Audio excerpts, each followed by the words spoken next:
This video is a tour of Twinkler, covering its core functionality of geospatial data visualization and radio coverage prediction. To create an account, head to twinkler.io, select the gear icon, and then your preferred sign-in method, email, Google, or Facebook. Follow the instructions to set up an account. Note that an account does not require any credit card details and gives you access to Twinkler's core features. The main interface for Twinkler is the map. Its basic controls allow zooming, panning, rotating, and tilting using a mouse, touchscreen, or keyboard. The map display can be toggled between street map, terrain, and satellite views.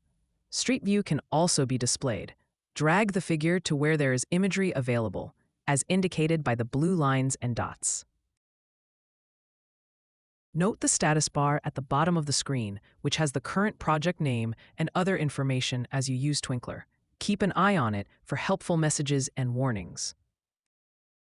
The menu bar at the top has the main functions of Twinkler.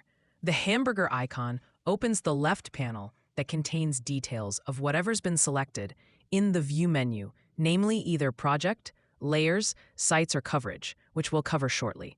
The Add menu is for radio planning. It allows radio sites and coverage predictions to be added to the map. The Tools menu has helpful functions for using Twinkler. On the right are the Search, Orientation, Annotations, Ruler, and Settings buttons. Note that keyboard shortcuts are available. A question mark brings them up, or look in the Gear menu.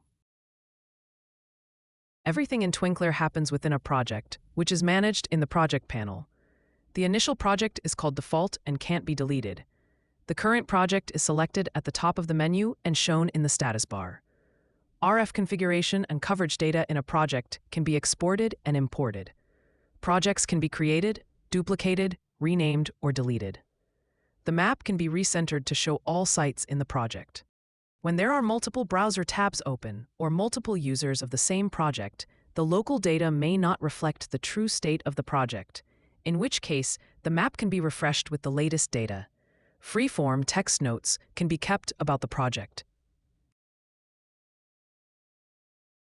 The Layers panel has the functionality for geospatial data visualization, as well as controlling the general appearance of the map. There are 5 kinds of map layers: preset layers, user-created layers, annotations, buildings, and the map style. Preset layers contain geospatial data that has already been prepared and curated. The layers are read-only and available in all projects. There are many existing preset layer styles. Some are generally available and others are developed on a bespoke basis. In this example, we can see a layer of suburbs. The layers can be hidden temporarily or removed from display. The home icon takes you to a full view of the dataset. There are many ways to change how this information is presented, by altering settings such as colors, borders, and labels.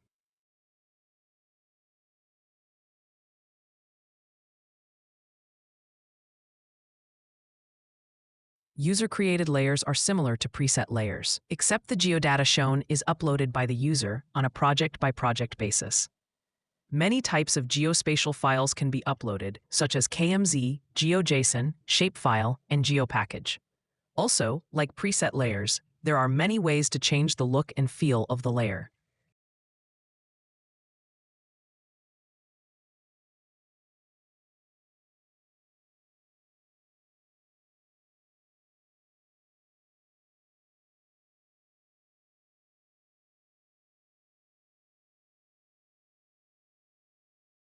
Annotations are objects drawn by the user on the map, such as points, lines, and polygons, optionally with a label. Annotations are specific to each project.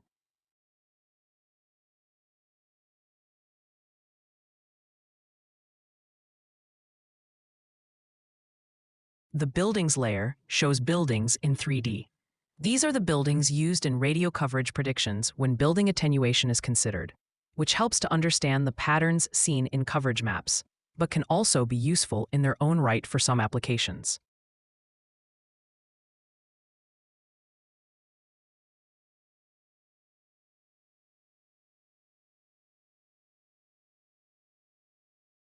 The last layer type is the map style, which is the base map below everything else. This layer is changed to suit the purpose of the project. For example, with or without buildings, or with rich or minimal information, or with a particular style.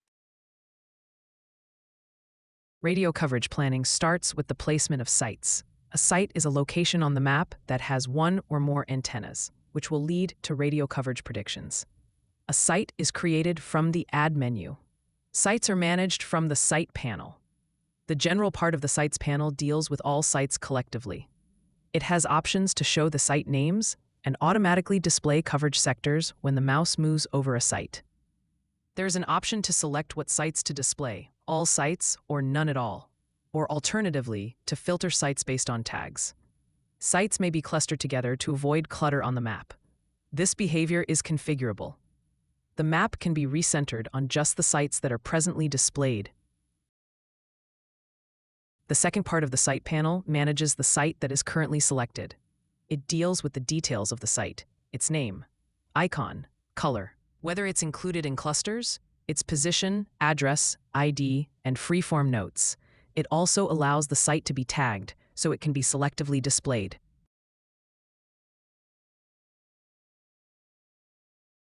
Once a site has been created, one or more radio coverage predictions can be made from that site. The details of a coverage prediction are chosen in the third section of the coverage panel. A name is entered, and whether to consider buildings and ground elevation in the prediction. Full control over all technical aspects of the prediction is available, but it is also possible to keep things simple so that only the bare minimum needs to be selected, and sensible defaults are applied to everything else. In this example, we will select a 4G radio system in a rural outdoors environment in the 850 MHz band. The antenna will be 25 meters high. The site is selected, and then Add coverage is selected. The coverage prediction is then created and displayed. The coverage prediction can then be updated and manipulated, with repredictions happening in real time.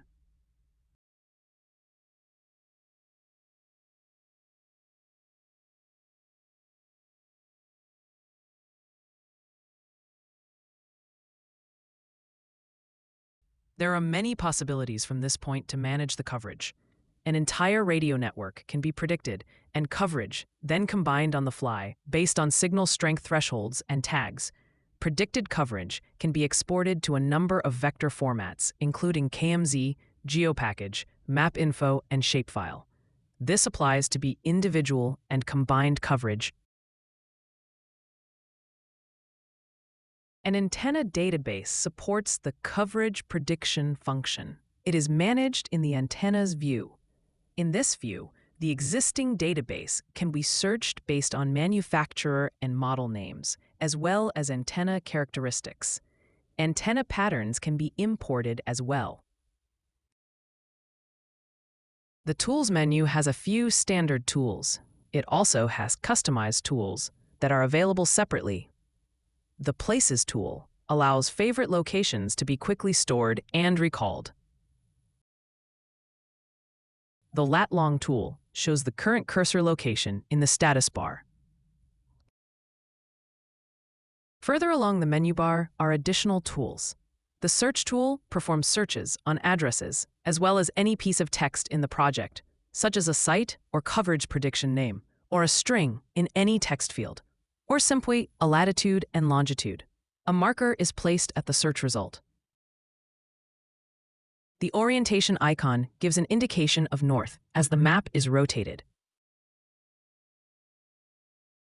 Clicking the icon returns the map orientation back to north. With the Annotation tool, helpful objects and labels can be placed on the map. The objects are retained on a project-by-project basis and give more context and information about the project, such as points or areas of interest. The Ruler tool measures multi-hop distances on the map.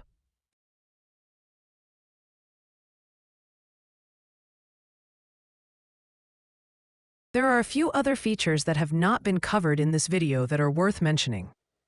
Twinkler has multi-user support, where many team members can collaborate on projects with the safety of detailed access control. Twinkler also has an API to the server that provides access to all of the data and radio prediction capabilities used by the client. This allows the functionality of Twinkler to be integrated into third-party tools. Thank you for taking the time to have a look at Twinkler, and we invite you to try it at twinkler.io.